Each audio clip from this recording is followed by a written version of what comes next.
Hey guys, Everseen here. Today we're going to be going over the Bleed Sunder Gladiator that I played in 3.25 Settlers of Kalgoorlie.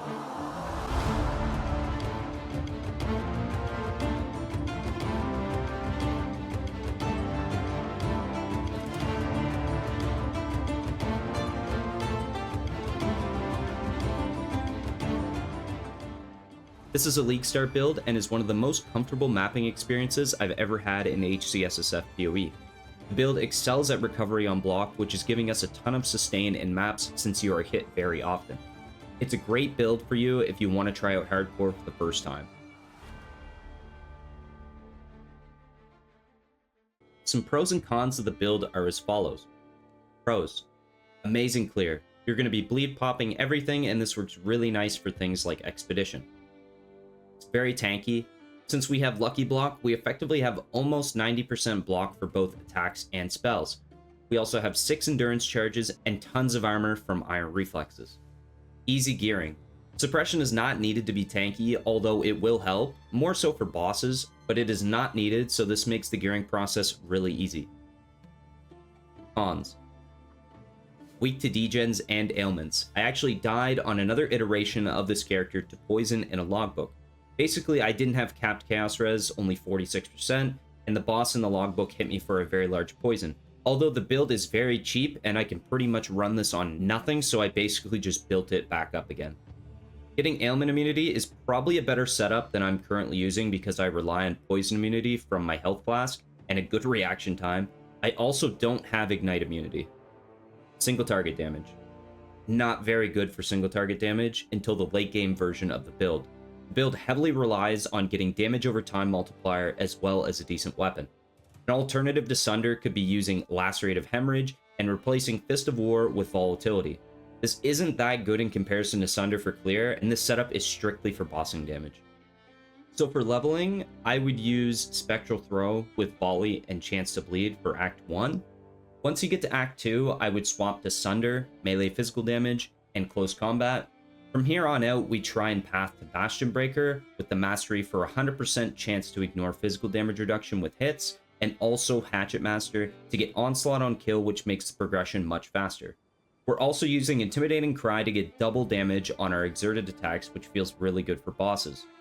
Go two-handed all the way until maps, when you can do the swap to a decent Reaver Axe and Shield with the Lucky Block Ascendancy node. Later on, we will get a Shaper Shield with percentage life on block. For the gear, the most important pieces are going to be your Shaper Influence Shield and your Axe. The rest can be mix and matched, and another important stat would be getting damage over time multiplier on your amulet, so look out for that on your progression. Now, to get a Shaper Shield, the easiest way I found was to do blue T16 maps while you are still progressing with the Domination of Apparitions Scarab. If you can do rare maps, go for it, because the more quant, the more influenced items will drop. I got my shield on a 4-link Sunder while in white T16 maps using this strategy. The Scarab will spawn shrines that are Conquer influence that you will want to grab as soon as possible in the map. Make sure you take all the shrine nodes on the Atlas so you have the duration for most of the map. Go around killing everything and try to pick a nice map and rush straight to the boss. The boss will probably drop the most influenced items. After you obtain any shield, preferably evasion, armor, or hybrid, you're going to want to switch the influence through harvest using the blue life force.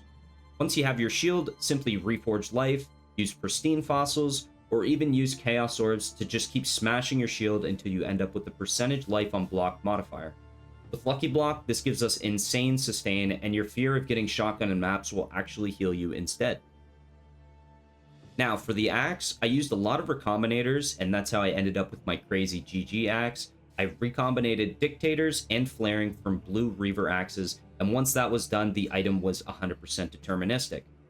Using Veiled Orbs for a Veiled prefix, and then finishing off with Reforged Speed, and crafting on Physical Damage over Time multiplier, the last step would be a Warlord Exalt, which I've yet to acquire. A budget version, however, is not hard to get.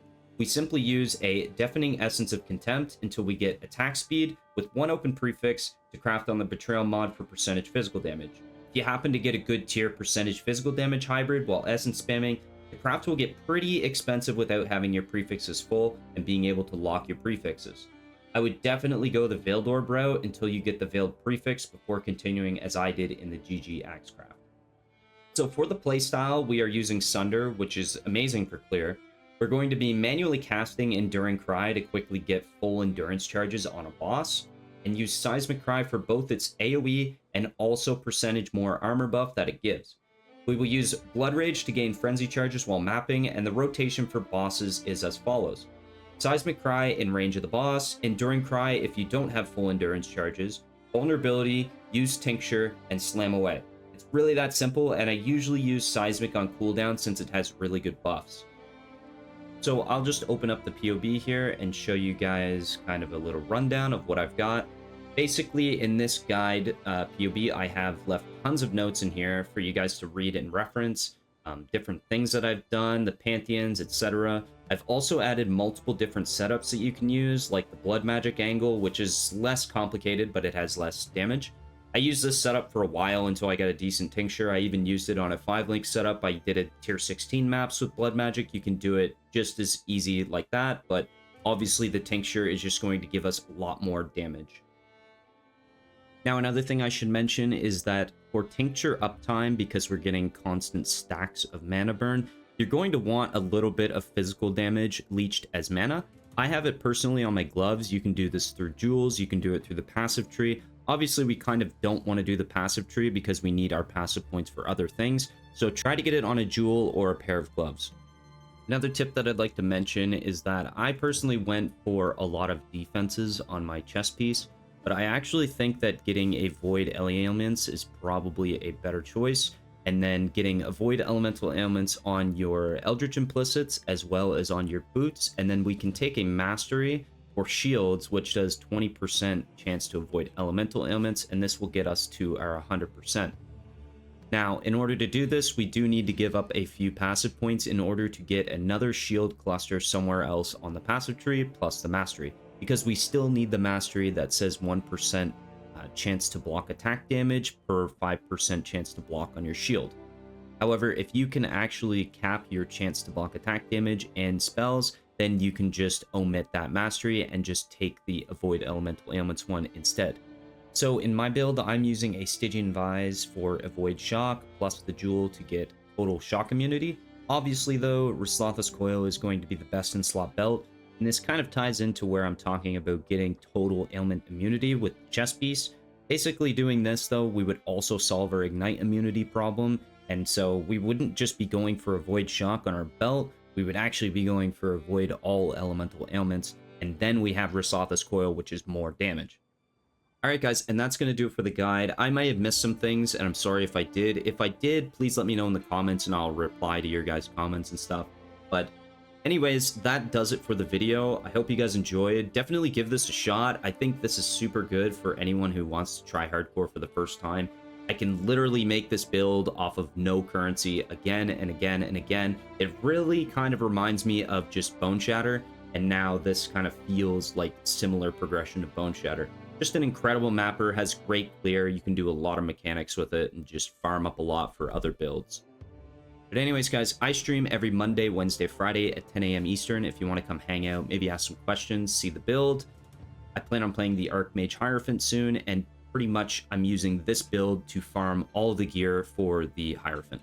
And yeah, don't forget to like and subscribe. I really appreciate you guys all for watching and leaving lots of feedback on my videos, and I will catch you guys in the next one. Thank you. Bye.